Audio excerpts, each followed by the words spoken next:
सरकार पहली बार ऐसी आई जिसने संस्कृति पर ध्यान दिया, धर्म पर ध्यान दिया, जिसने सबके विकास की बात की। वो कहते हैं मंदिरों का उद्धार नहीं हो रहा है, भारतीयों के हृदय का उद्धार हो रहा है, जो 800 साल की गुलामी से कुचल गया था। जिनके पिता ने, मुझे जहां तक याद है, ताला खोलने में इतना मदद किया था, उनके पुत्र अगर ऐसी बात करें कि हमने इस आंदोलन को हरा दिया, तो क्या अपने पिता और अपनी नीतियों को हरा दिया उन्होंने? पर संस्कृति पर हमले करते हैं, धर्म पर हमले करते हैं, मानवता पर हमले करते हैं, हमारे पाठ पूजा पर हमला करते हैं।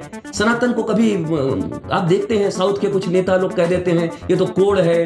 तो अगर 10 पूर्वज पहले नाम होने लगे तो ये जितने आपको हिंदू, मुस्लिम, सिख, ईसाई सब दिखाई पड़ रहे हैं, वो मैं चिढ़ाने के लिए कभी नहीं कहता, मैं तो बहुत बड़ा मित्र हूं उनका। सब 10-15 पीढ़ी आगे सबका नाम होगा रामलाल जी, श्यामलाल जी। कुछ लोग कहते हैं कि यहाँ पर हमें रुक जाना चाहिए, कुछ लोग कहते हैं कि करीब हजारों मंदिरों का भंजन हुआ इस देश में पिछले 1000 साल में, हमें हर मंदिर वापस चाहिए। थोड़े से कमजोर हुए तो छिटपुट दंगे होने लगे, थोड़े से जी। अगर मजबूत रहते हैं तो पत्थर नहीं चलता। तो क्या राष्ट्र के लोगों को यह समझ नहीं आता?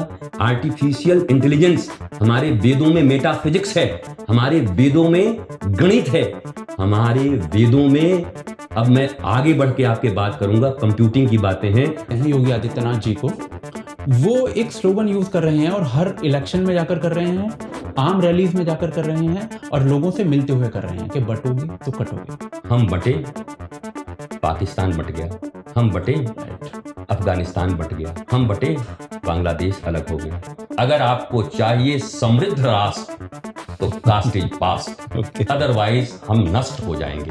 जो लोग आपको बांटकर सत्ता प्राप्त करना चाहते हैं, और मैं एक धर्म पुरुष हूं और मैं राजनीति के विषय में न बोलूं तो मैं सबसे बड़ा कुल कलंकी होऊंगा। आप देखो ना, योगी आदित्यनाथ के विषय में कहते थे ये बाबा तो घंटी हिला, और ये चेंज रेट। जिस प्रकार से मुस्लिम समाज है उनके पास उनकी मस्जिदें हैं, सिख समाज है उनके पास गुरुद्वारे हैं, क्या हिंदू समाज के पास जो मंदिर हैं उनका कंट्रोल नहीं होना चाहिए? आध्यात्म क्या है? एयर होस्टेस की मुस्कुराहट से श्री कृष्ण की मुस्कुराहट तक पहुंचने की यात्रा को ही आध्यात्म कहते हैं।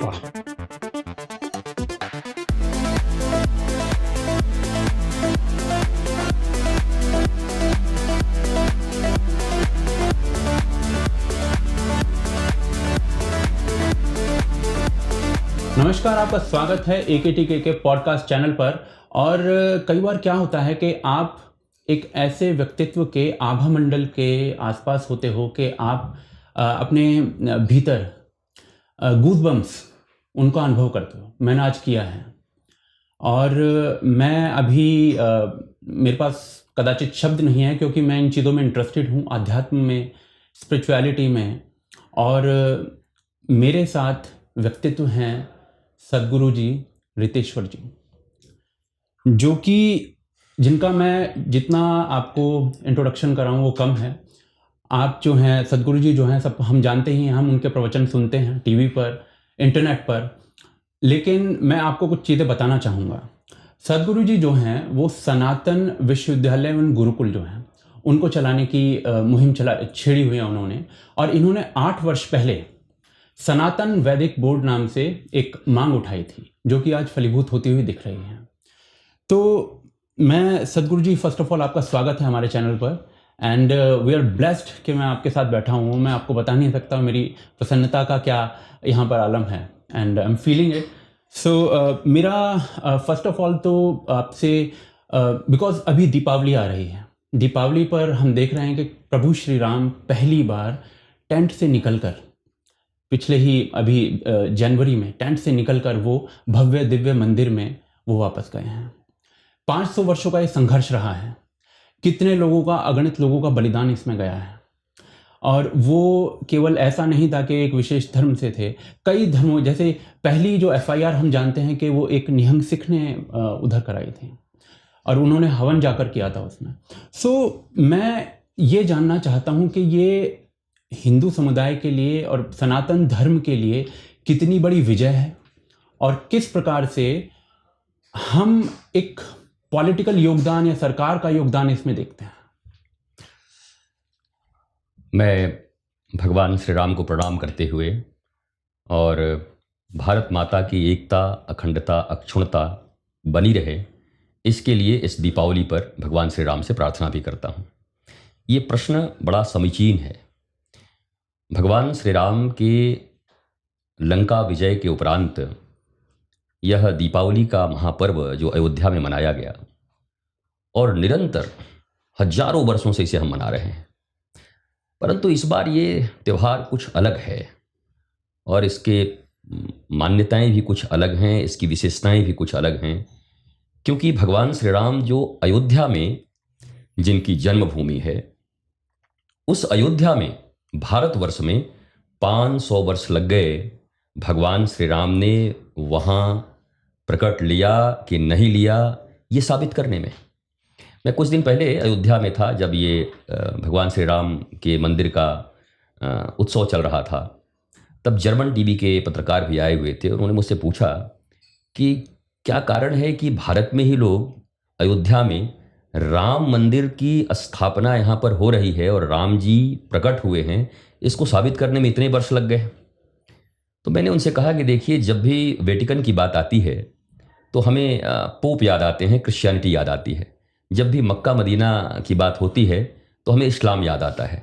वैसे ही अयोध्या, मथुरा और काशी ये 3 ऐसे जगह हैं कि जैसे ही इसका नाम लिया जाता है तो विदेशों में भी, उन पत्रकार ने मुझे बताया, इवन इन जर्मन, अयोध्या का नाम आते ही भगवान श्री राम को लोग याद कर लेते हैं, ओ लॉर्ड रामा। बट हिंदुस्तान में क्यों नहीं? क्योंकि हमने अपनी संस्कृति खोई, गुलामी काल में हमने अपनी भाषा खोई, हमने अपना सम्मान खोया। विद्या की वो पद्धति नालंदा विश्वविद्यालय के जलने के बाद हमने सब खो दी। बाद में ब्रिटिशों ने आकर के मैकोले की शिक्षा पद्धति हमारे यहाँ पर रही। कई पीढ़ियां भारतीय धर्म, दर्शन, इन सबसे दूर रहे। हमारे दर्शन गायब, हमारा धर्म गायब, हमारी संस्कृति गायब। ये तो मैं भारतवर्ष पर भगवान श्री राम की कृपा मानता हूँ और भारतीयों का बहुत जज्बा मानता हूँ कि इतने हमला होने के बाद शिक्षा के रूप में भी, आप बचपन से किसी बच्चे को भेजते हैं स्कूल में, तो स्कूल में भेजते हैं तो 8 घंटे तक वो स्कूल में रहता है, 6 घंटे तक क्या पढ़ता है? मैकोले की बनाई शिक्षा पद्धति को पढ़ता है। वो जहां भी जाता है, अगर बॉलीवुड के फिल्म देख रहा है, टीवी पर कोई सीरियल देख रहा है, वो क्या सनातन संस्कृति के पोषक हैं? नहीं थे, कहीं से भी नहीं थे। इतने हमलों को झेलने के बाद भी अगर 800 वर्षों की गुलामी के बाद भारत अपनी संस्कृति को बचाने में समर्थ रहा है और 500 वर्षों के बाद भगवान श्री राम पहली बार टेंट में नहीं, वास्तव में अपने दिव्य धाम, अपने मंदिर में और अपने महल में इस दीपावली को मना रहे होंगे, तो भारतवर्ष के लिए, समस्त सनातनियों के लिए, और जब मैं सनातनियों की बात करता हूं तो पूरी मनुष्यता की बात करता हूं, क्योंकि सनातनी है जो कहता है सर्वे भवन्तु सुखिनः, सर्वे सन्तु निरामया, वसुधैव कुटुंबकम। यहां कोई सेक्ट, रिलीजन, कास्ट का कोई मैटर ही नहीं है। सनातन मीन्स मानवता, ह्यूमैनिटी। मैं तो कहता हूं कि सनातन संस्कृति का उद्भव राम मंदिर के निर्माण के बाद जो हुआ है, इससे विश्व लाभान्वित हो रहा है, विश्व में शांति आ रही है। भगवान राम का संदेश अगर जन जन तक जाए तो विश्व की मानवता लाभान्वित होगी। तो ये पहली बार ऐसा होगा 500 वर्षों के बाद, और हम सब सौभाग्यशाली हैं। सौभाग्यशाली वो भी थे कि हम राम मंदिर में भी उपस्थित थे उस दिन 22 जनवरी को, और इसलिए भी सौभाग्यशाली हैं कि प्रभु की कृपा रही और दीपावली तक मैं रहा। तो मैं ये दीपावली होते हुए भी देखूंगा जब प्रभु अपने विराट मंदिर में बैठ करके टेंट में नहीं मना रहे होंगे। और मैं धन्यवाद कैसे दूं, मेरा हृदय देता है प्रत्येक भारतवासी, एक एक सनातनी, भारत की सरकार, भारत की न्यायपालिका और विशेषकर प्रधानमंत्री श्री नरेंद्र मोदी जी और हमारे उत्तर प्रदेश के मुख्यमंत्री महंत योगी आदित्यनाथ जी। ये न्याय से बन तो जाता, पर सरकारें अगर अनुकूल नहीं होती तो कोई ना कोई फिर कैविएट लगा करके इनको टाल दिया जाता और अभी भी हम डेट पर डेट ले रहे होते।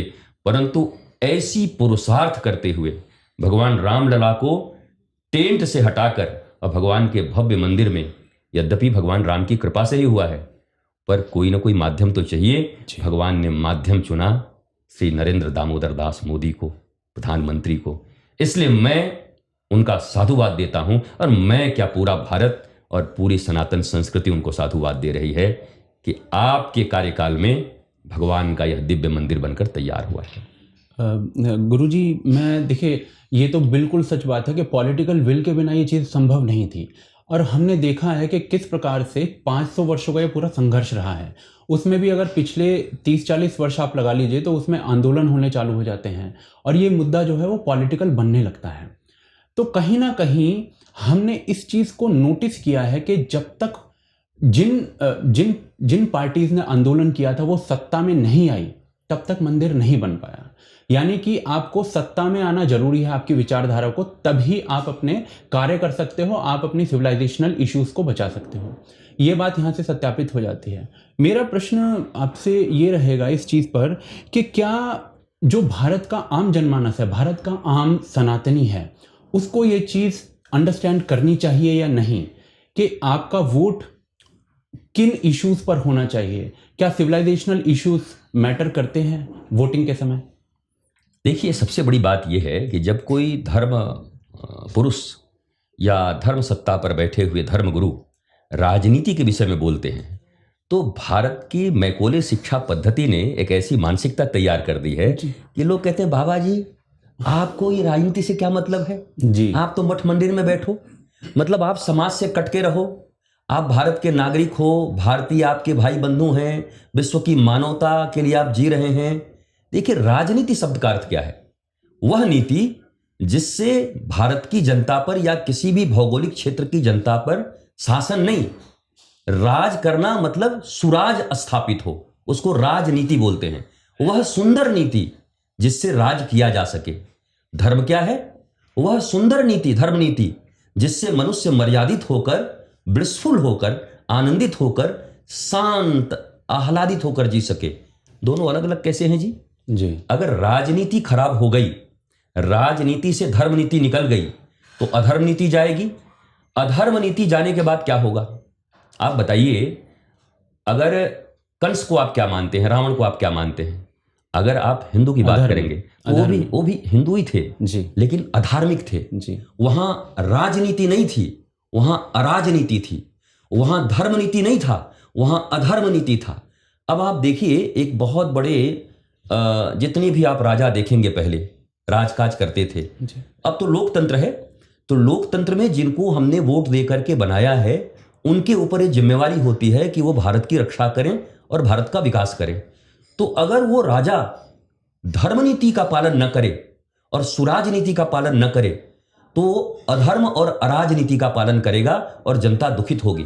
मैं भारतवर्ष की जनता से पूछना चाहता हूं कि क्या धर्मयुक्त राजा या धर्मयुक्त शासक आपके जीवन में आपको प्राप्त हुआ है? आज आपकी धार्मिक मान्यताएं जो मिट रही थी, संस्कृति जो मिट रहा था, भाषा समाप्त हो रही थी, प्रतीक समाप्त कर दिए गए थे, उन सारे प्रतीकों को अहिल्याबाई होलकर की तरह पुनः पुनर्स्थापित करने का, निर्माण करने का। और अगर आप कहेंगे कि केवल मंदिर बना रहे हैं, तो मैं कहूंगा कि इन सरकार ने वास्तव में भारत के विकास में जितना अपना योगदान दिया है प्रत्येक व्यक्ति का, लेकिन आप विकसित अगर हो गए, रावण का लंका तो सोने का था, अर्थात विकास तो बहुत होगा, इकोनॉमी तो बहुत अच्छी होगी, हाँ, लेकिन धर्म नहीं था, इसलिए वहां लोग दुखी थे और मारे गए। हम श्री नरेंद्र मोदी जी को पुनः धन्यवाद देना चाहते हैं कि आपने सुराज लाया है, आपने पॉलिटिक्स का सही अर्थ समझाया है कि राजनीति का अर्थ होता है धर्म के अनुरूप चलना। और माफ करिएगा, भारत धर्मनिरपेक्ष नहीं है, भारत पंथ निरपेक्ष है जी। धर्म तो सदा से एक है। आप देखिए सनातन संस्कृति क्या कहती है। आदि भगवान शंकराचार्य ने क्या कहा? धर्म की जय हो। हमने कब कहा हिंदू धर्म की जय हो जी? हमने कहा अधर्म का नाश हो, प्राणियों में सद्भावना हो। अरे मनुष्य की बात तो छोड़िए, हम जीव जंतुओं की बात कर रहे हैं, विश्व का कल्याण हो। हम कहां सीमित हैं भारत की सीमाओं तक कि केवल भारत का मंगल होगा और बाकी सब देशों को हम चबा जाएंगे, खा जाएंगे। ये भारत है, सनातन संस्कृति है और भारत का सनातन धर्म है जो वास्तव में विश्व की मंगल की बात कर रहा है। मैं तो चाहता हूं यूएनओ में बैठक बुलाई जाए और ये सभी धर्मों को जो पंथों को बुलाया जाए और देखा जाए कि वास्तव में मनुष्यता, मानवता और वैश्विक कल्याण के लिए किस धर्म में सारी चीजें लिखी गई हैं और कौन सा धर्म काम कर रहा है। तो मुझे पक्का विश्वास है यूएनओ के लोग भी कहेंगे कि सनातन धर्म और संस्कृति अगर जीवित रहेगा तो पृथ्वी पर मानवता जीवित रहेगी, आनंद, प्रेम और शांति जीवित रहेगा। गुरुजी, इसमें दो चीज़ें आ जाती हैं। हमने देखा था कि किस प्रकार से जब 1992 में जो सारे घटनाक्रम हुए थे, उसके बाद इस देश में बहुत दंगे हुए थे। बट आज जब हम देखते हैं 2024 में, जनवरी 2024 में जिस प्रकार से राम मंदिर में प्राण प्रतिष्ठा हुई और पिछले साल ही जो 2019 में डिसीजन आया था, एक देश के अंदर कंकड़ भी नहीं चला। तो इसमें आप क्या समझते हैं कि क्या लोग मैच्योर हो गए हैं उस समय से, या फिर सरकारें जो थी उनकी विल पावर होनी चाहिए कि आप दंगा रोक सकें? इन दोनों में से आप क्या चीज़ सही मानते हैं? दोनों आंखें हैं, दोनों आंखों का बराबर योगदान है, दोनों आंखों से दिखाई पड़ती है। पहला, लोग जागृत हुए हैं। दूसरा, जागृत क्यों हुए हैं? क्योंकि सरकार ऐसी आई, सरकार पहली बार ऐसी आई जिसने संस्कृति पर ध्यान दिया, धर्म पर ध्यान दिया, जिसने सबके विकास की बात की। मुझे लोग सरकार का प्रवक्ता कहने लगेंगे, लेकिन मैं डरता नहीं जी। क्यों नहीं डरता? आप समझो, अगर कोई अच्छी चीज है और अच्छी चीज को अच्छी इसलिए नहीं कहें कि लोग हमको अच्छा समझें, तब तो हम बेईमान हैं, डिसऑनेस्ट हैं। अगर अच्छा है तो अच्छा बोलो, बुरा है तो बुरा बोलो।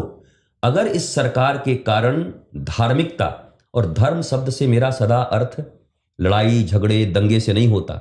अब आप ही तो कह रहे हैं और सारा देश देख रहा है कि दंगे नहीं हो रहे हैं जी। कहीं पत्थरबाजी समाप्त हो गई। कैसे हो गई? यह सरकार की सुरक्षा की नीति और सरकार का, देखिए, सरकार अगर है तो उसकी हनक भी होनी चाहिए। हनक कैसी? अपराधियों में डर होना चाहिए और आम जनता को निर्भयता प्राप्त होनी चाहिए। मैं समझता हूं, मैं तो उत्तर प्रदेश में रहता हूं, उत्तर प्रदेश में अपराधियों को डर है और आम जनता निर्भीक है। पूरे भारत में भी मैं देख रहा हूं कि इस शासनकाल में आम जनता निर्भीक हो रही है। अपराधियों में भय होना, भ्रष्टाचारियों में भय होना लाजिमी है, होना भी चाहिए। असुर भयभीत रहें पर जो मनुष्य हैं वो आनंदित रहें, आह्लादित रहें। तो दोनों ही कारक हैं। पहला, मनुष्य जागृत हुआ है, पर जागृत क्यों हुआ है? क्योंकि सरकार ऐसी थी, उन्होंने लोगों को जागृत किया कि आप अपनी संस्कृति को बचाओ। वो केवल एक मंदिर नहीं बना रहे थे, जब कॉरिडोर बना रहे थे विश्वनाथ मंदिर में, तो वो नहीं बना रहे थे, वो काशी की ज्ञान की परंपरा को पुनर्जीवित कर रहे थे कि काशी ज्ञान की परंपरा है। And knowledge is the key of success. अगर नॉलेज नहीं है तो आप कभी सक्सेसफुल नहीं हो सकते, और काशी ज्ञान की नगरी है। अयोध्या को जब वो विकसित कर रहे थे तो इसलिए कर रहे थे कि भगवान राम का राज्य का स्थापना हो, राम राज्य की स्थापना हो।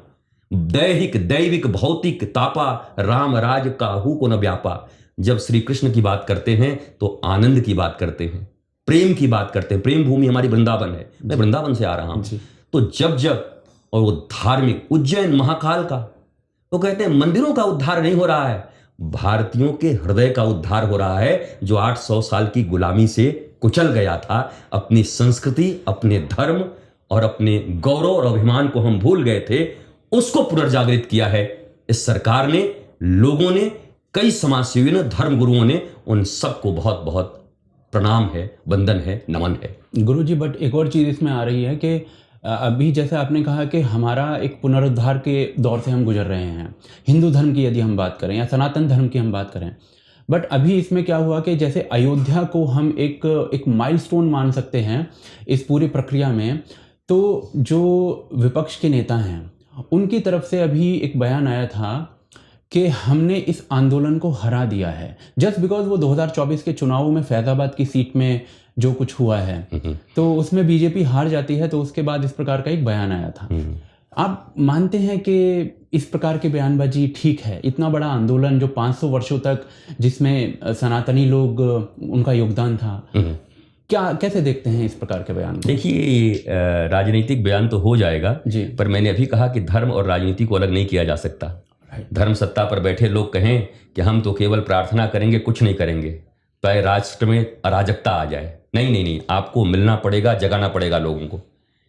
जिनके पिता ने, मुझे जहां तक याद है, ताला खोलने में इतना मदद किया था, उनके पुत्र अगर ऐसी बात करें कि हमने इस आंदोलन को हरा दिया, तो क्या अपने पिता और अपनी नीतियों को हरा दिया उन्होंने? प्रश्न तो ये उठता है। क्या अपने ही पिता, अपने ही पूर्वज और उनकी नीतियों को हरा दिया? अरे भारत की आत्मा श्री राम है। देखिए, ये लोकतांत्रिक देश है, यहाँ दल सब अलग अलग हैं और कोई पाकिस्तान का दल यहाँ है नहीं, इसलिए मैं निंदा नहीं कर सकता, क्योंकि जो भी है संविधान से बने हुए दल हैं, जितनी भी पार्टियां हैं। लेकिन आप राष्ट्र के लिए काम करिए जी। कास्ट के लिए काम मत करिए।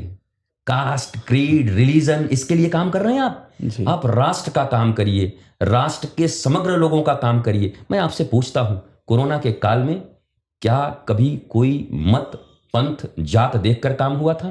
क्या आज जो विकास हो रहे हैं, सड़कें बन रही हैं, तो उस पर कहीं लिखा हुआ है कि इस पर कांग्रेस के लोग नहीं चलेंगे, समाजवादी के लोग नहीं चलेंगे, मुसलमान नहीं चलेंगे, क्रिश्चियन नहीं चलेंगे, केवल ऐसा कोई रास्ता बना है? बिल्कुल। हम सभी चल रहे हैं। राष्ट्र की उन्नति अर्थात राष्ट्र के प्रत्येक व्यक्ति की उन्नति। और आपको यह बात मानना होगा कि भारत के 140 करोड़ लोग ही, उपासना पद्धति इनकी अलग हो सकती है, पर हम सब सनातनी हैं, क्योंकि हमारे पूर्वज एक हैं। आप 10 पूर्वज ऊपर चले जाओ, यहां कोई दूसरे जगह से नहीं आया, पूर्वज एक हैं।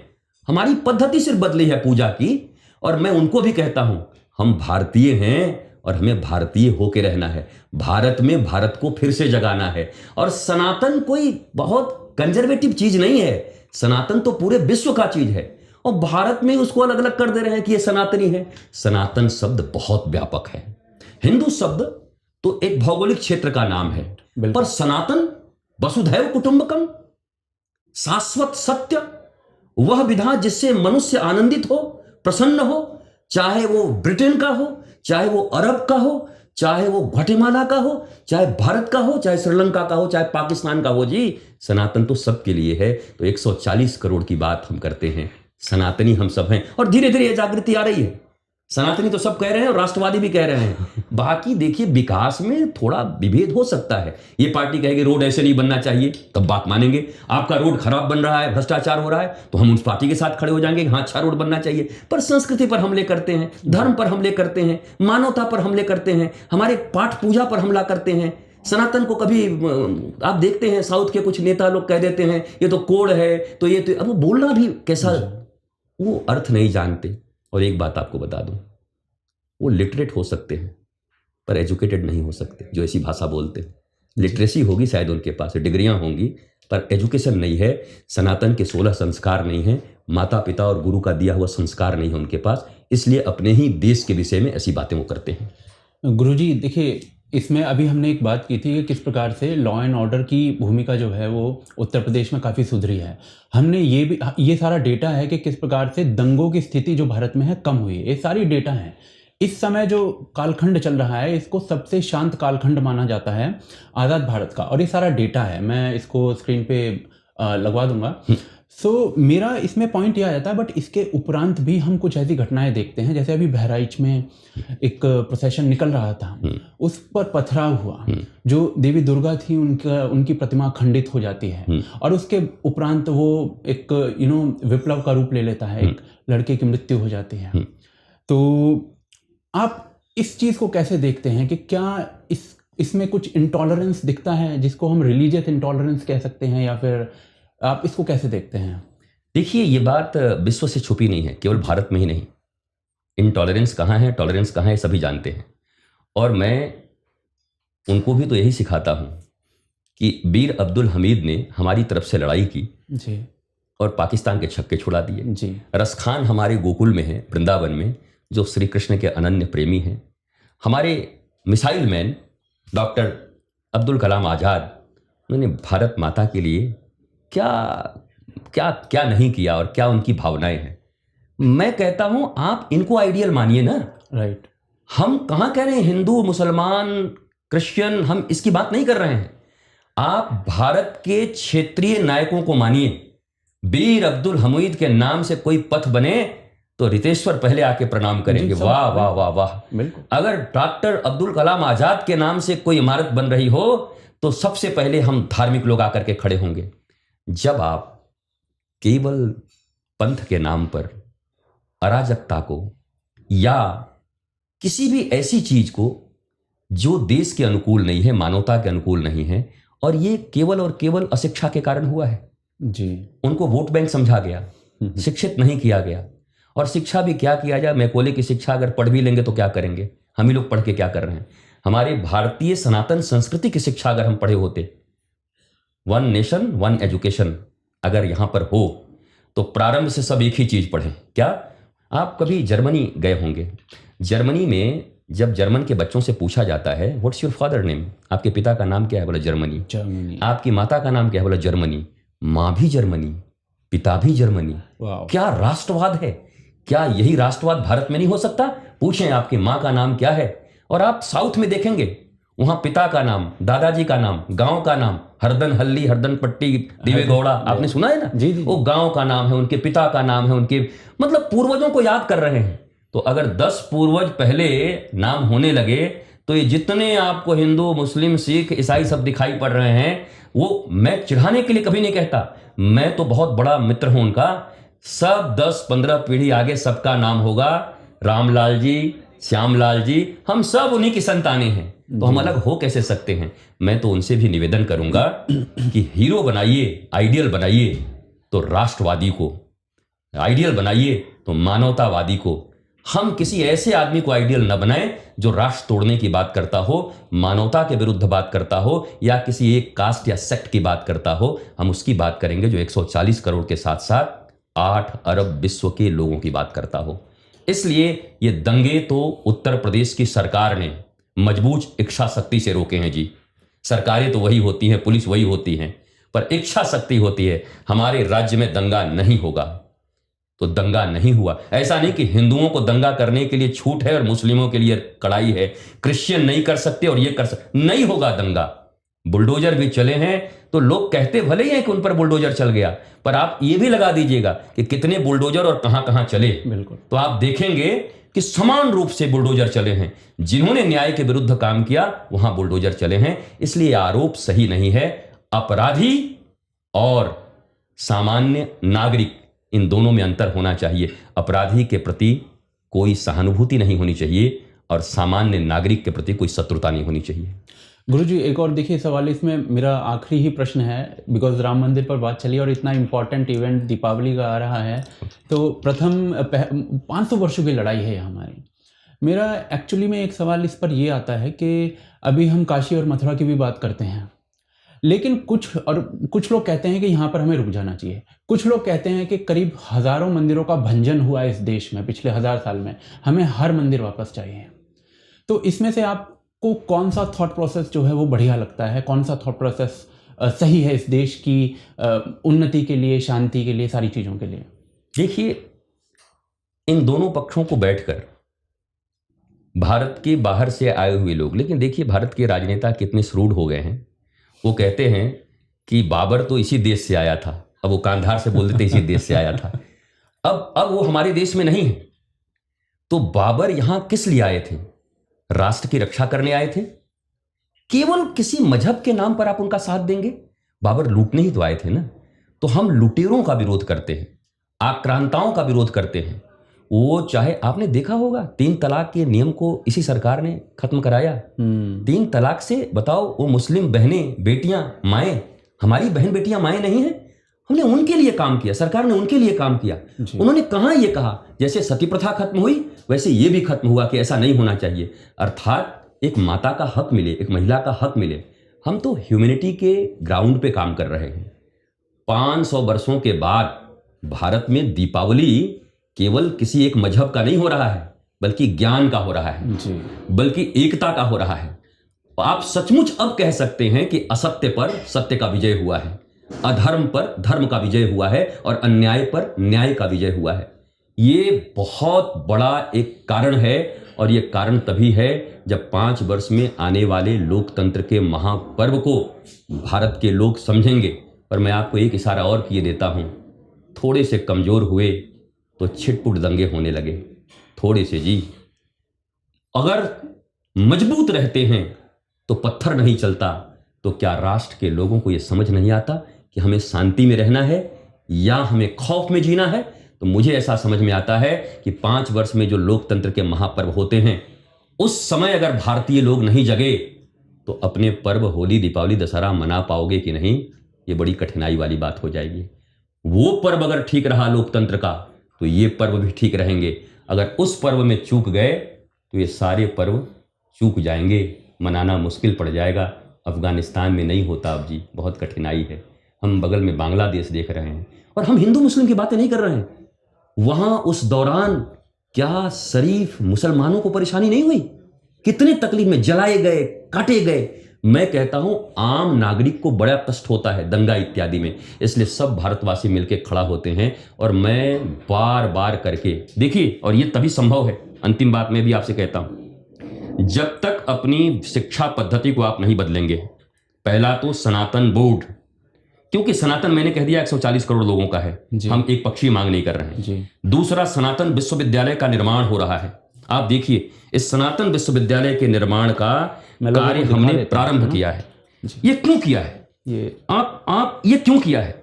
क्योंकि अगर हम पढ़ाई, मैकोले की पढ़ाई पढ़ेंगे, मैकोले ने क्या कहा था? उसने कहा था कि ये शरीर से आजाद हो जाएंगे पर मानसिक रूप से गुलाम रहेंगे। तो हम मानसिक रूप से तो आज भी गुलाम हैं, क्योंकि हमारी शिक्षा पद्धति नहीं बदली।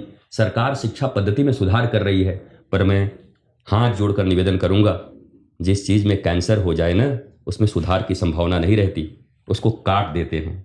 नई शिक्षा पद्धति, आमूलचूल परिवर्तन, सनातन वैदिक शिक्षा पद्धति के साथ साथ आर्टिफिशियल इंटेलिजेंस, हमारे वेदों में मेटाफिजिक्स है, हमारे वेदों में गणित है, हमारे वेदों में, अब मैं आगे बढ़ के आपके बात करूंगा, कंप्यूटिंग की बातें हैं। आने वाले समय में केवल एआई नहीं रह गया, न्यूरो कंप्यूटिंग तक हम जा रहे हैं जी। तो न्यूरो कंप्यूटिंग से लेकर के और सनातन के 16 संस्कार तक की पढ़ाई, जहां प्रातः काल उठ के रघुनाथा माता पिता गुरु नावहि माथा, जहां माता पिता को प्रणाम करते थे, आज क्या है? प्रातः काल उठ के अनाथा मोबाइल में मारही माथा। पूरी संस्कृति बदल गई। हम कहां राम और गुरु को प्रणाम करते, माता पिता को प्रणाम करते। मैं वो संस्कृति लाना चाहता हूं, और एक हाथ में कंप्यूटर हो, आर्टिफिशियल इंटेलिजेंस हो, पर दूसरे हाथ में संस्कार हो। नहीं तो केवल अगर आर्टिफिशियल इंटेलिजेंस रहा और संस्कार न रहा, संस्कृति न रही, तो ये विनाश का कारण बन जाएगा। बचपन में आपने भी पढ़ा होगा, विज्ञान वरदान या अभिशाप जी। अगर मनुष्य संस्कारित है तो वरदान, और मनुष्य अगर संस्कार और धर्म विहीन है तो अभिशाप विज्ञान हो जाएगा। इसलिए अगर विज्ञान को वास्तव में श्राप नहीं बनाना है, वास्तव में वरदान बनाना है, तो मनुष्य को सनातन विश्वविद्यालय गुरुकुलम से संस्कारित बनाना होगा। और यह काशी की भूमि पर 1000 एकड़ भूमि में बन रहा है। 11,000 गुरुकुलम हम बनाने जा रहे हैं, जहां बच्चे प्रारंभ से अपने सनातन की विद्या, और लोग पूछते हैं कौन कास्ट के लोग पढ़ेंगे? सब पढ़ेंगे जी, मुसलमान भी पढ़ेंगे जी, ईसाई भी पढ़ेंगे जी उसमें, और भारत माता के प्रति प्रेम सीखेंगे कि हम भारतीय हैं।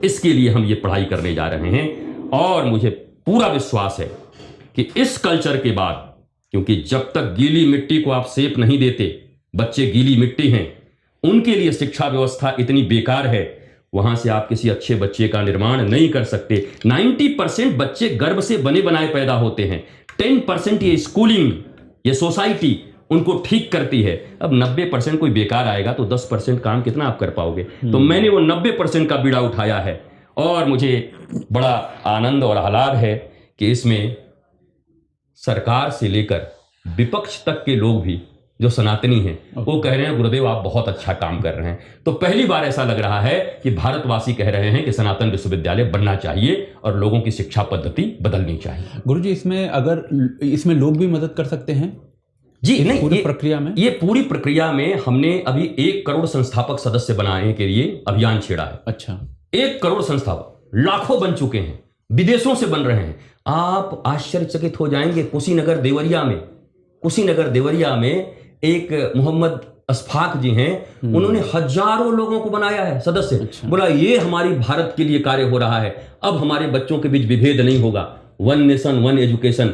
सनातन विश्वविद्यालय और गुरुकुलम से सभी पढ़ के निकलेंगे और भारत माता के लाल भारत का नाम पूरी दुनिया में रोशन करेंगे। तो इसमें सभी खड़े हो सकते हैं, तन मन यौवन सब लगाइए, ये विश्वविद्यालय खड़ा होगा। और ये ऑनलाइन ज्वाइन किया जा सकता है? ऑनलाइन ज्वाइन कर रहे हैं इसमें। ठीक है, इसके लिंक हैं, और ये लिंक दबाते ही आप संस्थापक सदस्य बन जाएंगे। किसी धन की जरूरत नहीं है, आप संस्थापक सदस्य। आने वाली पीढ़ियां कहेंगी मेरे पिता, मेरे दादाजी, मेरी दादी भी, जैसे आज आप कहते हो ना स्वतंत्रता सेनानी थे, गौरव करते हो, कहेंगे कि शिक्षा के स्वतंत्रता और विद्या के स्वतंत्रता सेनानी हमारे दादाजी हैं। उन्होंने सनातन विश्वविद्यालय का संस्थापक सदस्य होना स्वीकार किया था।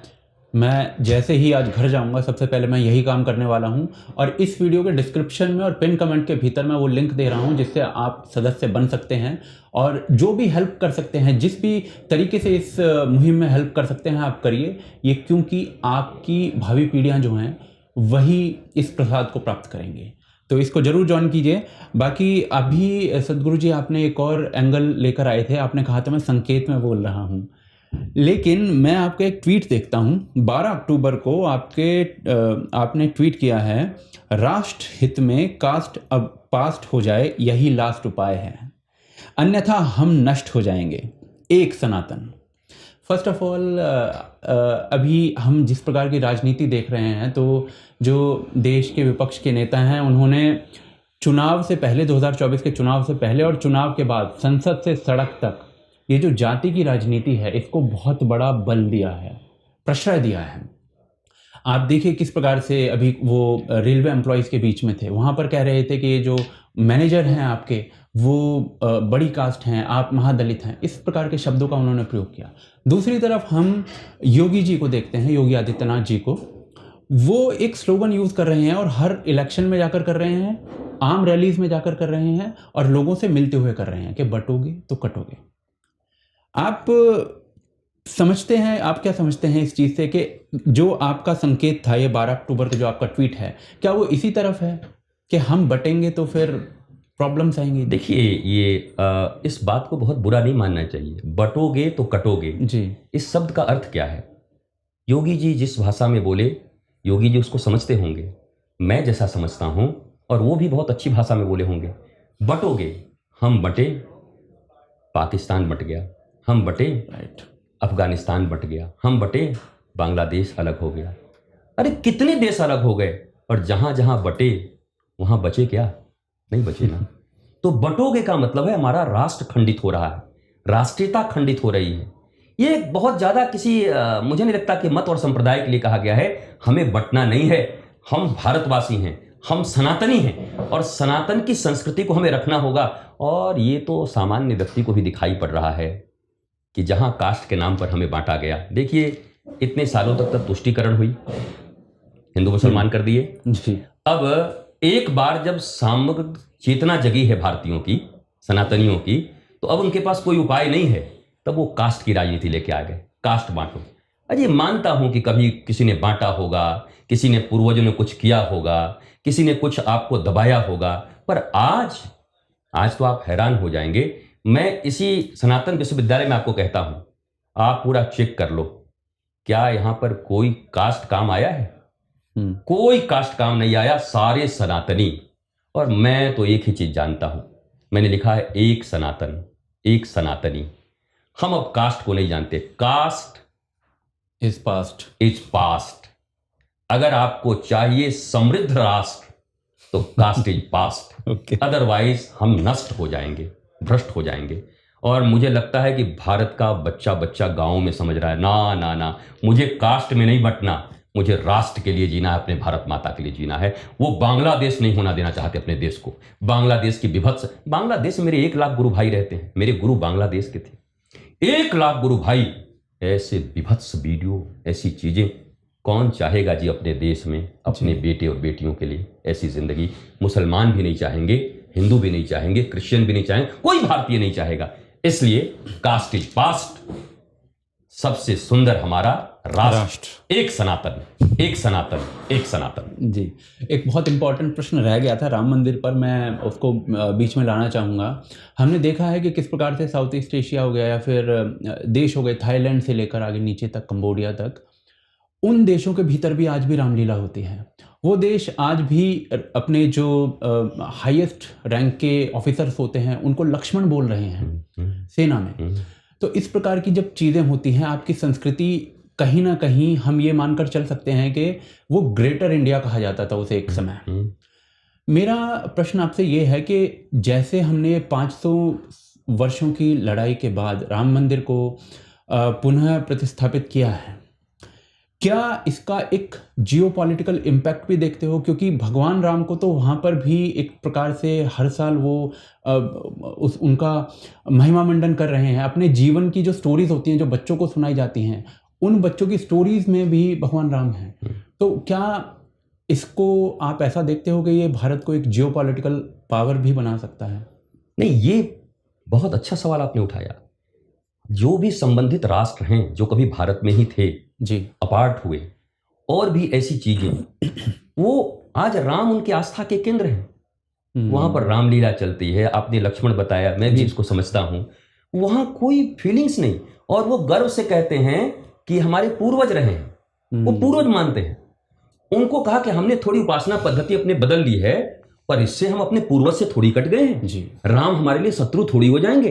राम हमारे लिए वही हैं, लक्ष्मण हमारे लिए वही हैं। मैं यही तो भारत के लोगों को भी कहता हूं कि आपको बड़ा बरगला आया है अपने वोटों के कारण, अपने सत्ता के कारण। लोगों ने, आप मत बरगल बाहर जाओ, आप एक बार खड़े हो जाओ। अरे अपने बगल के देशों से तो आप सीखो कि हमारे पूर्वज राम हैं, हमारे पूर्वज कृष्ण हैं।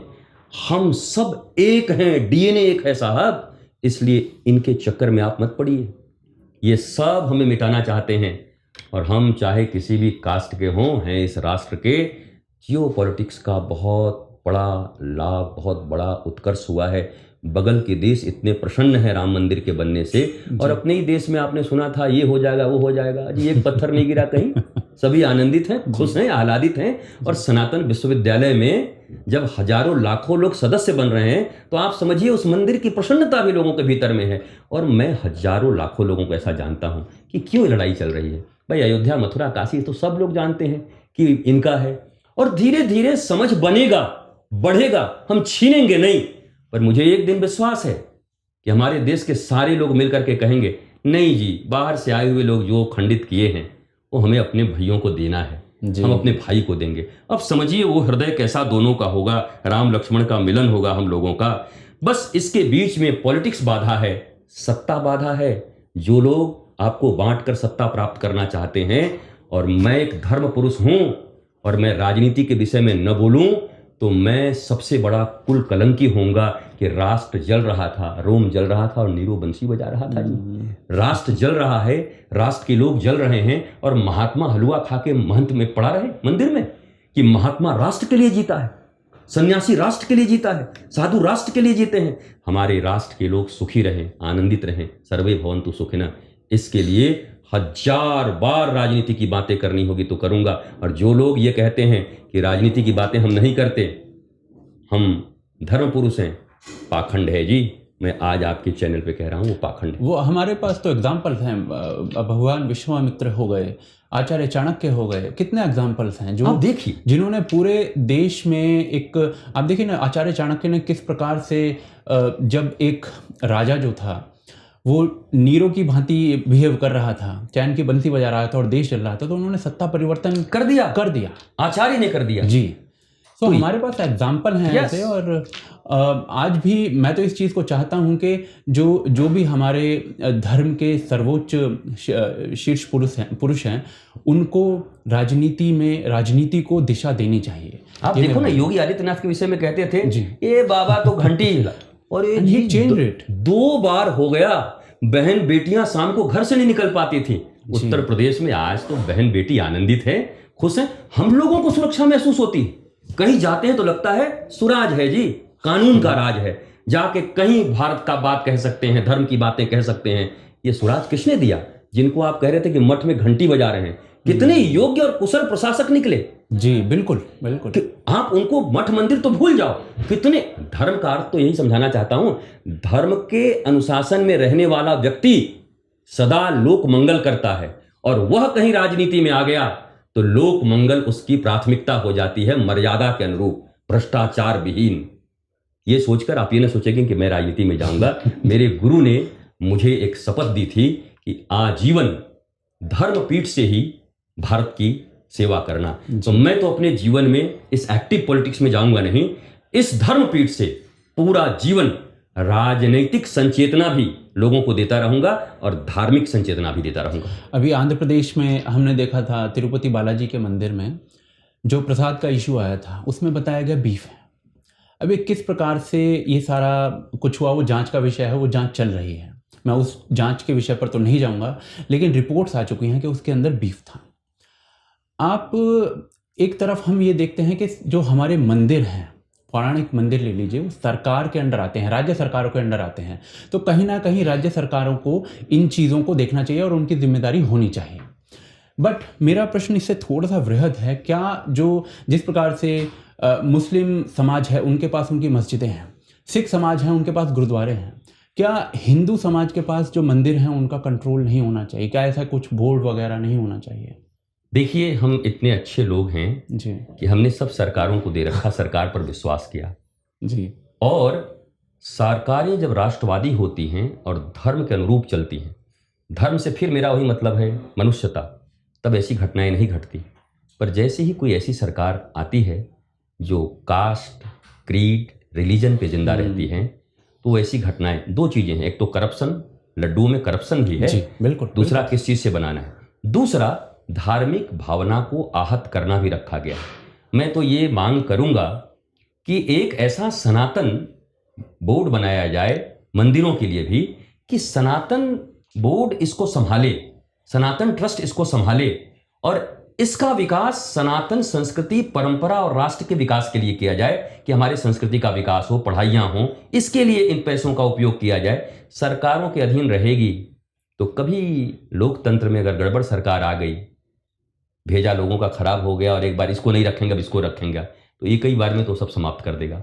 इसलिए जैसे गुरुद्वारा श्रोमणी प्रबंधक कमेटी है, जैसे आपके मस्जिद हैं, तो वैसे मंदिरों को भी सरकार को स्वतः कह देना चाहिए कि भाई हम आपके प्रति अन्याय नहीं कर सकते, या फिर कॉमन सिविल कोड, जी फिर सबके लिए एक चीज दे दीजिए। भेदभाव तो नहीं होनी चाहिए। बिल्कुल बिल्कुल। मुझे उम्मीद है कि ये सरकार, इस सरकार के मुखिया जो अपने घर और परिवार तक को एक पैसे नहीं देते इस राष्ट्र का, मैं नरेंद्र मोदी जी की ईमानदारी की इतनी प्रशंसा न करूं और योगी जी की, बताओ उनके कौन से परिवार हैं जो पूरे राष्ट्र को परिवार मान रहे हैं? कम से कम इतना तो लोगों को कहना चाहिए कि आज भी वो कोटे चलाते हैं उनके भाई नरेंद्र मोदी जी के।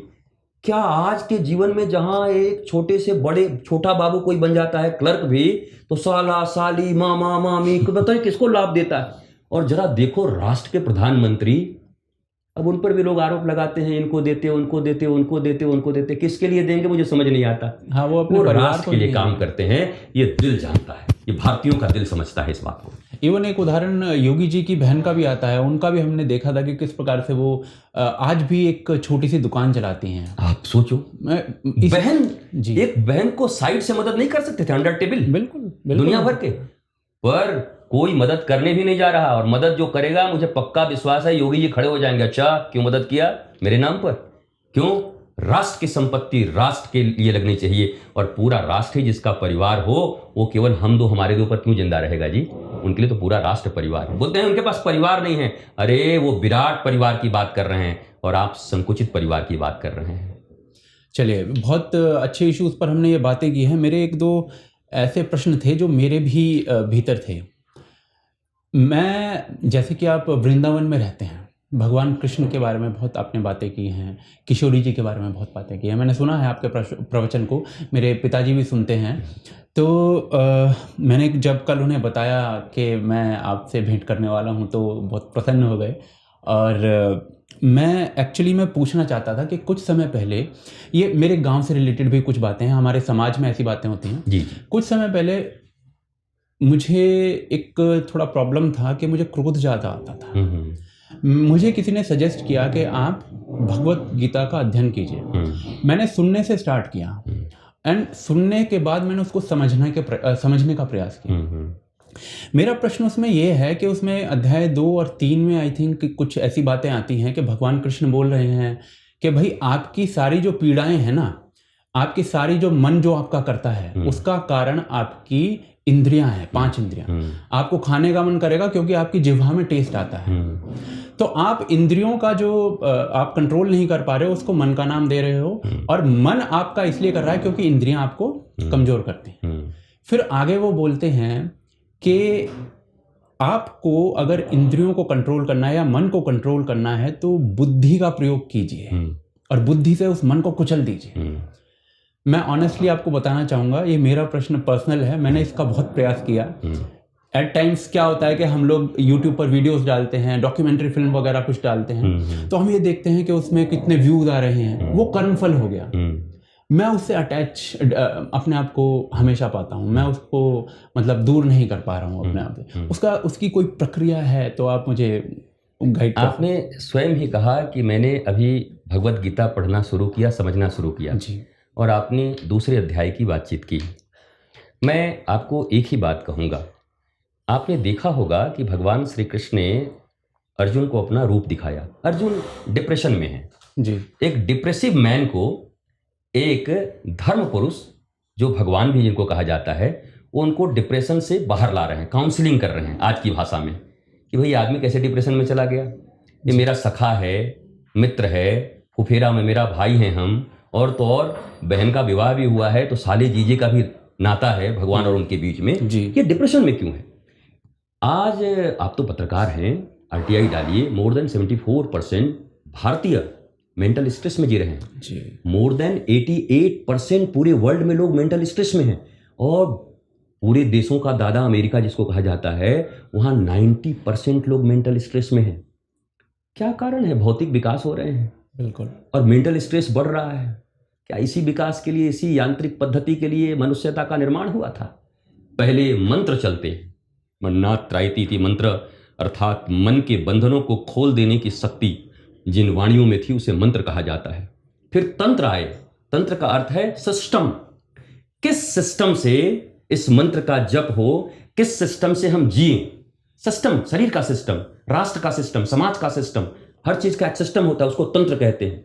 फिर आया यंत्र, यंत्र इतना विकसित हो गया, और एक बात तो मैं कह के बड़ा हंसता भी हूं, मंत्र था, तंत्र था, यंत्र था, अब तो केवल षड्यंत्र काम कर रहे हैं जी चारों तरफ। आपने मुझसे गीता का प्रश्न पूछा है, गीता की एक वाणी मैं आपको बोलता हूं। भगवान श्री कृष्ण से अर्जुन कहते हैं कि प्रभु, मैं भगवान मान के भी तुमसे कुछ नहीं सीख पा रहा हूं, मित्र मान के भी नहीं सीख पा रहा हूं। बोला फिर क्या चाहते? बोला शिष्यस्ते हम साधि माम त्वाम प्रपन्नम। मैं समझ गया, हनुमान चालीसा भी आप कभी पढ़ेंगे तो वहां लिखा हुआ है, जय जय जय हनुमान गोसाई कृपा करहूं गुरुदेव की नाई। हाँ, ये नहीं कहते कि राम की नाई, कृष्ण की नाई, मम्मी की नाई, पापा की नाई, मुख्यमंत्री की नाई, प्रधानमंत्री की नाई, गुरुदेव की नाई। अगर मुझ पर कृपा करना है तो एक गुरु जैसे अपने शिष्य पर कृपा करते हैं, वैसी कृपा कर दो हनुमान जी। यहां अर्जुन भी कह रहे हैं कि हे कृष्ण, मुझे भगवान की तरह नहीं, शिष्यस्तेहम सारिमाम त्वाम प्रपन्नम, अब आप गुरु बन जाओ और मैं शिष्य बन जाता हूं, और मैं सुनता हूं, और आप मेरी समस्त समस्याओं का समाधान करो। आप पूरी गीता पढ़िए। गीता का प्रतिफल अर्जुन से पूछते हैं भगवान कि बताओ क्या हुआ। नष्टो मोहा स्मृति लब्धवा, मेरे मोह नष्ट हो गए और मैं स्मृति को उपलब्ध हो गया। मोह नष्ट हो गए और स्मृति को उपलब्ध हो गए, मतलब स्मृति का क्या है? ईश्वर अंश जीव अविनाशी, चेतन अमल सहज सुख राशि। मैं ईश्वर का अंश जीव हूं, अविनाशी हूं, चैतन्य हूं, ज्ञानवंत हूं, सहज सुख राशि हूं। सुख के लिए चेष्टा नहीं करना है, जितना सुख के लिए चेष्टा करेंगे दुख के लिए उतना ही तैयार रहिए। आप धीरे धीरे गीता में आगे बढ़िए। मैं आपको वृंदावन आमंत्रित भी करता हूं। वृंदावन में यमुना जी के रज पर हमारे आश्रम में बैठकर आनंदम धाम में हम इस पर चर्चा करेंगे, और वो चर्चा ऐसी करेंगे कि रिकॉर्डिंग भी करेंगे और पूरे दुनिया के लोगों को मिले कि क्या भगवान जिन इंद्रियों को वश में करने के लिए बुद्धि से कह रहे हैं वो कैसे होगा। क्यों? क्योंकि उस बुद्धि के ऊपर एक चीज और है, विवेक। अगर वो विवेक न हुआ तो बुद्धि तो सिर्फ जुगाड़ करती है। बुरी चीज कहोगे तो उसका भी जुगाड़ कर देगी, अच्छी चीज कहोगे तो उसका भी जुगाड़ कर देगी। बुद्धि जुगाड़ू है, पर विवेक, विवेकाधिष्ठित बुद्धि चाहिए। सरस्वती जी का वाहन क्या है? हंस। हंस का काम क्या है? नीर और क्षीर को अलग करना, सत्य असत्य को अलग करना, न्याय अन्याय को अलग करना, धर्म अधर्म को अलग करना। तो ये विवेक से संभव है। और याद रखिए, सो कॉल्ड इंटेलेक्ट्स और सो कॉल्ड बुद्धिजीवी इस देश के लिए नहीं, मानवता के लिए भी खतरनाक हैं। विवेक सम्मत बुद्धि चाहिए। तो हम बात करेंगे आपसे शीघ्र ही कॉन्शसनेस के लिए, विवेक के लिए। कौन सा विवेक? बिनु सत्संग विवेक न होई, जो आज हमारे आपके बीच हुआ और अब भारतवासियों के बीच जाएगा। जो ये सत्संग हुआ, इससे विवेक होगा, और ये विवेक जब बुद्धि को ऑर्डर देगा तो तो वो बुद्धि इंद्रियों का दमन करेगी, और इंद्रियों का अगर दमन हो गया तो आप आनंदित होंगे, प्रसन्न होंगे, आह्लादित होंगे। शरीर, इंद्रिय, मन, बुद्धि, चित्त, अहंकार, आत्मा, ये सप्तम द्वार है। तो हम इन सातों द्वार पर बात करेंगे और अकॉर्डिंग टू गीता करेंगे। बिल्कुल बिल्कुल। मुझे पूरा विश्वास है कि आप तो निमित्त बनेंगे, आप जानते तो हैं, पर आपके माध्यम से करोड़ों लोग अपने इंद्रियों के विकार के कारण जो दुखी हैं, उस दुख से, उस ताप से वो मुक्त होंगे। जी, आपने बिल्कुल सही कहा। मैं इंतज़ार करूंगा इस घड़ी का कि मैं आपके कब चरण रज में बैठकर इन सारी चीज़ों को मैं सीख पाऊं। और एक अंतिम प्रश्न है, वो एक्चुअली में इसलिए हुआ था कि जब मैं इन सारी चीज़ों को, मैंने आपको बताया कि हम लोग जो जिस कार्य में हैं उसमें हम नेगेटिविटी बहुत कंज्यूम करते हैं पूरा दिन, और उस कारण से, वो नेगेटिविटी के कारण से आपके भीतर क्रोध की उत्पत्ति हो सकती है। मेरे भीतर क्रोध उत्पन्न हुआ तो मुझे किसी ने सजेस्ट किया कि आप भगवत गीता का अध्ययन कीजिए। मुझे उससे बहुत फायदा हुआ। अब मुझे क्या लगा कि मैं इसको आगे बढ़ाऊं। मैंने अपनी मम्मी को सजेस्ट किया। थोड़ा सा हास्य का विषय है। मेरी मम्मी ने मुझे कहा कि जो हमें, वो भी अपने ग्रामीण परिवेश से हैं, तो उनको भी किसी ने बताया था कि हमें अपने घर में रामायण और रामचरितमानस का अध्ययन करना चाहिए, क्योंकि वो आपको हर रिश्ता जीना सिखाता है, पति पत्नी का, पिता पुत्र का, भाई भाई का, सेवक, और हर रिश्ता जीना सिखाता है। महाभारत में उन्होंने बोला कि उसमें लड़ाई झगड़ा बहुत है, एक दूसरे की लूटपाट कर रहे हैं, तो वो घर में ज़्यादा नहीं रखनी चाहिए। और उन्होंने फिर बोला भगवत गीता पढ़ने से तू वैरागी हो जाएगा। उन्होंने ये बोला मुझे। तो ये ग्रामीण परिवेश में लोग ऐसी बात करते हैं, आप क्या समझते हैं? एक बड़ी धारणा ऐसी है कि महाभारत रखने से घर में महाभारत हो जाएगा। भगवत गीता महाभारत का एक छोटा सा अंग है जी। 700 श्लोक उसी में से निकले हुए हैं। जी जी जी। अब दूसरी बात यह है कि जब कोई मनुष्य डिप्रेशन में था, अर्जुन डिप्रेशन में था, डिप्रेशन से दूर किया भगवान श्री कृष्ण ने, किसके माध्यम से? गीता के माध्यम से। आज की जिंदगी में जो तनाव है, टेंशन है, डिप्रेशन है, सबसे ज्यादा है। अगर मनुष्य को इस तनाव से मुक्ति चाहिए तो मैं सजेस्ट करता हूं कि बिना गीता के संभव नहीं है। रामायण पढ़िए, रामायण में पढ़िए, बड़ी अच्छी बात है। तो रामायण में तो मंथरा भी है जी, रामायण में भी तो मंथरा है। जिन राम को कैकेयी ने अपने वक्षस्थल से दूध पिलाए, उन्हीं राम को उन्होंने वनवास भेज दिया। तो वहां भी तो विलेंस है ना जी। वहां विलेंस नहीं है, वहां मारीच नहीं है, रावण नहीं है, वो मारीच लोग हैं, एक से एक विलेन है। महाभारत भारत की इंसाइक्लोपीडिया है। अगर किसी ने महाभारत पढ़ लिया तो उसका विजय कोई रोक नहीं सकता, चाहे अपने मन पर हो, तन पर हो, बुद्धि पर हो, वो विवेकवंत हो जाएगा। महाभारत प्रत्येक घर में होना चाहिए। भारत में अगर महाभारत हो जाए, महाभारत मतलब युद्ध नहीं होता, अपने भीतर युद्ध। मेरे गुरु ने मुझसे कहा था, सर्वप्रथम अपने दुर्बलताओं के विरुद्ध युद्ध करो जी। आपकी माँ ने ये सोचा है, वो माँ है, आपसे प्रेम करती हैं, उनका स्नेह है, उनका मोह है, वो चाहती हैं ऐसा ना कि विवाह शादी ना करे, या विवाह शादी के बाद कहीं गड़बड़ ना हो जाए, कहीं बैरागी न बन जाए। बैरागी का क्या होता है? विशिष्ट के प्रति राग।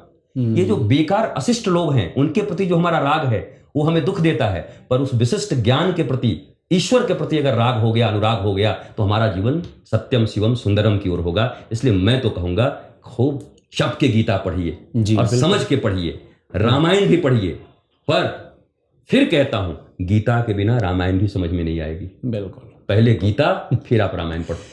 जी, तो मैं अंत करना चाहूँगा गुरुजी इस पॉडकास्ट का। मुझे बहुत मज़ा आया आपके साथ बात करने में, एंड मुझे बहुत कुछ सीखने को मिला। और जो आपने कहा कि हम भगवत गीता पर एक अलग से बात करेंगे, तो मैं उस पल का इंतज़ार करूँगा कि कब ऐसा हो। बाकी सनातन विश्वविद्यालय एवं गुरुकुल, ये इसका जो स्क्रीनशॉट है ये मैं स्क्रीन पर लगाऊंगा, आप इसको ढंग से पढ़िएगा। गुरुजी, अंत में यदि इसके बारे में कुछ और आप बात करना चाहते हैं तो एक बार उसे और बता दीजिए लोगों को, फिर हम। देखिए, मैं केवल ये है कि हमारी जो पौराणिक शिक्षा व्यवस्था थी जी, उसमें जो अच्छी चीजें हैं जी, और मॉडर्न लोग कहते हैं कि मॉडर्न भी होना चाहिए। मॉडर्न मतलब जो आधुनिक विज्ञान है, इन दोनों का फ्यूजन एजुकेशनल सिस्टम, दोनों का फ्यूजन। अभी क्या हो रहा है? कोई केवल पाश्चात्य, केवल विज्ञान डट रहा है, यंत्र यंत्र यंत्र यंत्र, ये बनाओ ये बनाओ ये बनाओ। अरे 32 बार पृथ्वी को नष्ट करने के लिए परमाणु बम बन गए हैं, पर एक आदमी को जिंदा करने का उपाय नहीं बनाया अभी तक। ये कौन सा विकास है? हिरोशिमा में आज तक ठीक से घास उत्पन्न नहीं होते। तो हमने नाश तो करने का बहुत सारा चीज बना लिया। इज इट विज्ञान, इज इट साइंस? साइंस का अर्थ है श्री कृष्ण की मुस्कुराहट जी। मैं चलते चलते आपको एक बात बता दूं, एयर होस्टेस भी मुस्कुराती हैं। अब अगर आप एयर तो वो मुस्कुराती हैं अपनी सर्विस के लिए। मेरी बेटियां हैं, जब मैं जाता हूं तो मुझे पहले पकड़ती हैं, आप ही बोलते हैं। हम कि हाँ बेटी मैं ही बोलता हूं। एयर होस्टेस मुस्कुराती हैं अपनी ड्यूटी के कारण। जब उन्हें पेमेंट मिलता है, उन्हें पारिश्रमिक मिलती है, तो आप बूढ़े रहो, आपका दांत निकला रहे, आप अगली रहो, घंटी बजाओगे तो आएंगे और मुस्कुरा कर आपको पूछेंगी पानी चाहिए, दे देंगी। जरा नीचे उतर करके बोलो तो कि पानी दो, एक झापड़ मारेंगी। बोला मैं नौकरी में थोड़ी हूं। वो मुस्कुराहट भी मजबूरी की है, ड्यूटी की है, पर एक मुस्कुराहट श्री कृष्ण की है। जब जरासंध और काल यवन 23 करोड़ सेना लेकर के मथुरा के ऊपर हमला किए, तो काल यवन मिस्र से आया था, इजिप्ट से। उसने पूछा भौगोलिक क्षेत्र के अनुसार, आज के अनुसार वो इजिप्ट का राजा था, तो उसने पूछा कि मैं श्री कृष्ण को कैसे पहचानूंगा? बोला मोर पंख होगा, धोती होगा। बोले ये तो 12 आना का कोई भी खरीद के लगा लेगा मोर पंख, जैसे आजकल लगा लेते हैं। बोला यार वो मुस्कुराता है हर स्थिति में। बोला अच्छा। तो जब वो आए, 23 करोड़ सेना देखी मथुरा के लोगों ने, सबकी हवा उड़ गई। अरे अभी आतंकवादी यहाँ घेर ले अचानक तो कौन मुस्कुराएगा? तो आतंकवादी जब घेर लिए 23 करोड़, तो सब हताश थे। एक बंदा मुस्कुराता था। तो काल यवन ने कहा इज इट कृष्ण? यही कृष्ण है? बोला हाँ यही कृष्ण है जो विपरीत परिस्थितियों में मुस्कुराते हैं। अब मैं आपको एक चीज बता दूं, आध्यात्म क्या है। एयर होस्टेस की मुस्कुराहट से श्री कृष्ण की मुस्कुराहट तक पहुंचने की यात्रा को ही आध्यात्म कहते हैं, धर्म कहते हैं। और यही सबसे श्रेष्ठ मार्ग है। आपकी मुस्कुराहट पक्की हो जाएगी, ज्ञान के कारण हो जाएगी, बोध के। क्रोध नहीं, तब बोध होगा। क्रोध तभी मिटेगा जब बोध आपके भीतर आएगा। बोध के बिना क्रोध अगर दबा भी दिए तो कुछ समय के लिए दबेगा, और जब निकलेगा तो बम की तरह निकलेगा। पर बोध से दबेगा तो वो करुणा में परिवर्तित हो जाएगी। मैं चाहता हूं कि बोध से युक्त मनुष्य और सनातन पूरे विश्व में आनंद, प्रेम और शांति का ध्वज लहराए। आपका ये पॉडकास्ट पूरी दुनिया तक पहुंचे, दुनिया के मनुष्यों तक पहुंचे, और पुनः दीपावली के इस महान अवसर पर 500 वर्षों तक भगवान जो टेंट में दीपावली मनाते थे, आप सब भी मेरे साथ एक बार आह्लादित होइए कि भगवान अपने घर में, अपने विराट मंदिर में दीपावली मना रहे हैं। और इसका आह्लाद हम सबको है। और भारत के लोग और सनातनी, मैं नाम लेकर बोलता हूं, श्री नरेंद्र दामोदर दास मोदी और ऐसे लाखों करोड़ों लोग, और वो जिन्होंने संघर्ष किया, वो जो सरजू में बह गए, उन सबको प्रणाम करते हैं, नमन करते हैं, वंदन करते हैं। चलिए, मैं अंत में क्या बोलूं मुझे समझ में नहीं आ रहा है। जो गुरुजी ने लास्ट में कहा है कि एयर होस्टेस से भगवान कृष्ण की स्माइल तक पहुंचने का जो रास्ता है वही अध्यात्म है। मुझे इस चीज़ को मैं रास्ते में जाते हुए सोचता रहूँगा। मुझे पता है गुरुजी बहुत आपने डीप बात बोली है। तो बहुत बहुत धन्यवाद आपका, आपने अपने चरणों में स्थान दिया हमें, and thank you very much. मैं चाहूँगा कि कभी आपसे फिर मिलूं और जो हम भगवत गीता के बारे में कुछ डिस्कशन कर सकें। मैं उसको एक बार ढंग से स्टडी करना चाहता हूं और फिर आपसे एक बार फिर से मिलना चाहता हूं उस विषय पर। प्रणाम, बहुत नमन, बहुत वंदन। धन्यवाद।